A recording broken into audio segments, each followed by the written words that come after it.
Welcome to Flow number 1, Growing Up in New York City.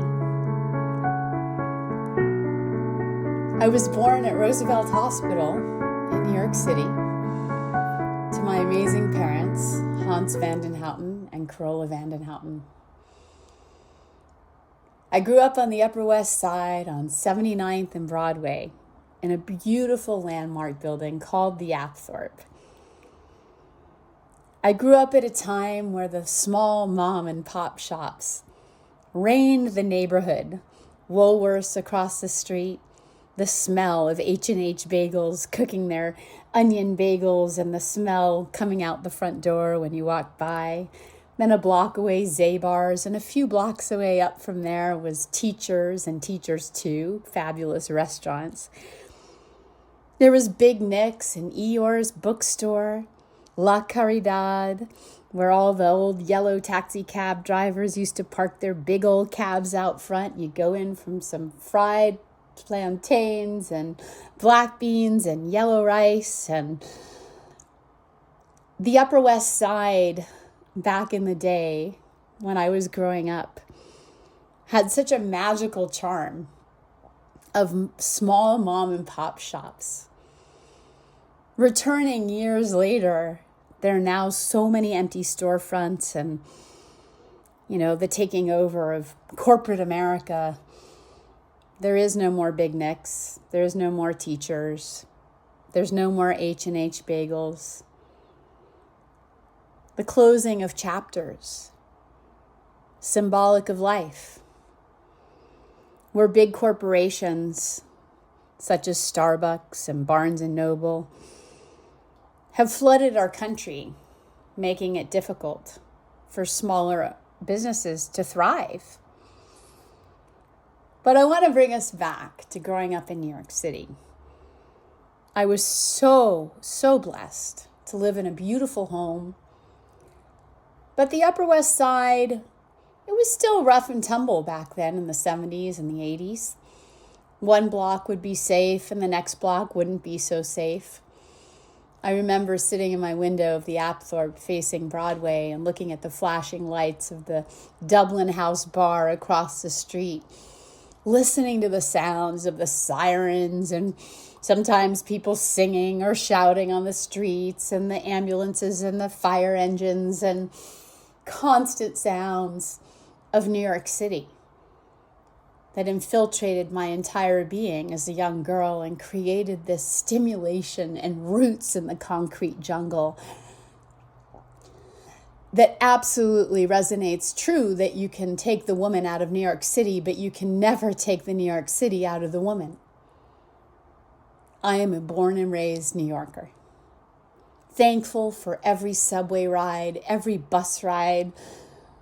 I used to sit on the subway and I'd make up stories about all the people from around the world and all the different cultures. And I'd be riding that subway or taking the crosstown bus. I would take the one downtown and I would take the 104 across town. Just making up stories about every person sitting in front of me and thinking about all the different stories. And then I remember as a little girl sitting in the window of my room. I had this fabulous huge window. And I remember looking at all the windows at the building across from me thinking, wow, every single window is a different story, a different background. All the stories in all the windows. And there was such a stimulation to my intellect as a young girl growing up. And I always had to be on guard. You always have to be awake, looking around 360. And you just cultivate at a really young age as a New Yorker that sense of travel, that sense of the ability to just take a subway, to take a bus, to walk down a street. And you had to cultivate that sense of confidence as a young girl to survive in the concrete jungle. I went to the collegiate nursery school just a few blocks away. And then at 5 years old, when I entered kindergarten, I went to the Spence School for Girls. There were only a few of us West Siders, I'd say 3 to 5. Most of my friends were from the Upper East Side. I had a few friends from Brooklyn and Queens and the Bronx. And I was very, very lucky to go to a phenomenal girls' school, the Spence School for Girls. And I attended the Spence School for Girls from kindergarten through 8th grade. And I am still great friends with many, many of those women. At Spence, I learned the importance of respect for teachers, the importance of education, and the tools to truly study and to learn. I had the opportunity to wear a uniform, little pinstripe green jumper with a white blouse. And then in middle school, we got to wear the green plaid skirt and the white blouse. And I had my penny loafers. And on Fridays, you could wear whatever you want. That was always a big moment for me because I actually loved the uniform because I never had to think about what clothes I was going to wear. Now, I have to say, growing up in New York City in the 80s was a pretty wild experience. And I want this sharing of A Long Way Home to be raw and real. In the 80s, 8th grade, 13 years old. I was at Studio 54, Limelight in the Underground, in the heart of the 80s. Looking back, it's absolutely shocking that this was going on for all of us. The clubs would send people to the girls' schools and get the young girls on all the club lists. So I could show up at Studio 54 and I was allowed in. So at 13, I would put my pillow under the bed. In New York, it was easy to sneak out. Put a pillow in the bed, sneak on out, and go down to the club. One day, my parents were traveling, though, and I wasn't able to get into the apartment. So my doorman had to break one of the glass panes, and Mom came back from her trip, and I had been staying with my nanny at the time, and Mom noticed one of the panes was not the same as the other ones, and that's when my Studio 54 days stopped, because the doorman said that he had to let us in. The other thing that was happening very frequently, also shocking, was that many of the Chinese restaurants on the Upper East Side in 7th grade were letting young students have parties, have alcohol. I'm just being transparent of what was going on in New York City in the early 80s for young students at many of the private schools. And when I look back now as a mother, as a woman in her 50s, it's really not okay that this was all going on. The upstairs of these Chinese restaurants would be closed so private school kids could come up and drink and party.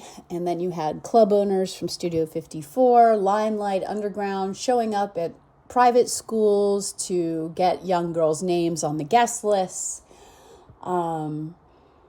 So I am a lady of the 80s and definitely got to experience a very, very interesting time in New York City.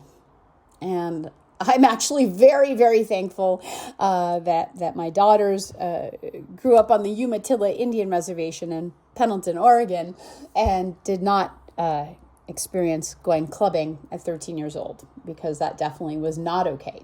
But it was the norm. It was the norm. So moving on from that, I spent 10 years at the Spence School for Girls, and I started feeling this yearning for the arts, for creativity, to broaden my horizon and meet people from all the different boroughs. And I applied to LaGuardia High School of the Arts, and I was accepted for piano, and I was accepted for drama, and had an absolutely phenomenal grades 10 through 12 at LaGuardia High School of the Arts in New York City. I had friends from all over, all the boroughs in New York, and friends in the arts, in music, in dance, in drama. And I just felt this thriving, creative energy grow through this multicultural experience of meeting people from all over. And it was absolutely amazing. Then for my Sweet 16 at the Apthorpe, I had this vision to bridge the private school kids with the public school kids. And my vision got really big, and my mom and I had to actually call the police. I think I had 4 different bands, and we had a line around the block. It was almost like the Apthorpe became a club. We had people, oh my gosh, there were people swimming in the fountains, dancing in the stairwells, and people made friends from all different schools, and my vision worked, but it definitely got out of control, and we had to call the police and shut down my wild Sweet 16 at the Apthorpe on at 2211 Broadway. But it was absolutely a memorable moment. Because I had just felt that there was this need to bring together private school kids and public school kids, and it was wild. There's so much to say about being New York strong, about being a woman who grew up in the concrete jungle. Back in the day, we would go to Sheep's Meadow in Central Park after school, and I started swimming. I was very lucky. My parents had a beautiful home in Katonah, New York, and we were members at the Walkabuck Country Club. And that's where my swimming started. I was 10 years old on the Walkabuck swim team. I ended up the team captain. Later on, I ended up coaching. And swimming became a part of my soul. And forever, I will always remember the black water moccasins showing up at Walkabuck Lake, and we all had to get out of the lake, but swimming the swim meets in the lake with the lanes, and taking canoe rides through 3 channels to get to 3 lakes, and all the wonderful friendships made through Walkabuck. And really, Walkabuck Lake is where my passion for swimming really deepened. So later, when I was in high school, I swam for the West Side Y. Then I swam for the LaGuardia High School team. And this is going to transition me to the next chapter, which led me to Texas. But what I really want to say about having grown up in New York City is I grew up with amazing parents. They had founded the Artist Choice Museum, and artists from all over the city would come to my parents' apartment, and my mom and dad would have soirees and opera and poetry readings, and I would get to sing Annie songs. And there was such a creative, amazing energy that my parents held together at the Apthorpe. Sadly, later they divorced, but they truly had a gift of showing me how to bring people together from different cultures, from different countries, from different backgrounds, and this deep love and appreciation of the arts. My mother, Carola Vanden Houten, was president of Modern Art Consultants, and she would curate shows in public spaces, and she actually curated the art in the lobby at the Hyatt Hotel, which was Donald Trump's first real estate. And I remember Ivana Trump coming over and laying out all the art with my mom on the dining room table as they were selecting the artwork. And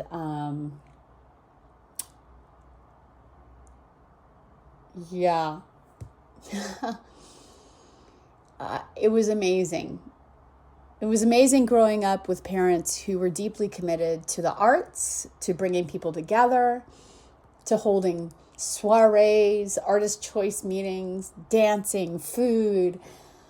Our apartment at the Apthorpe became a pulse beat of its own. And as a young girl, I just got to witness so much creativity, so many people in the arts, from singers to painters to writers to poets. And I was very, very blessed to have two parents who opened that world to me. As a young girl, I used to go down to Soho and visit all the artist galleries and the lofts with my mom, who was friends with so many artists. And I am so thankful to a city that shaped me, to parents who provided me an incredible experience. Before I dovetail to the next flow, I also want to talk about classical piano. I want to honor my piano teacher, Ellen Farron.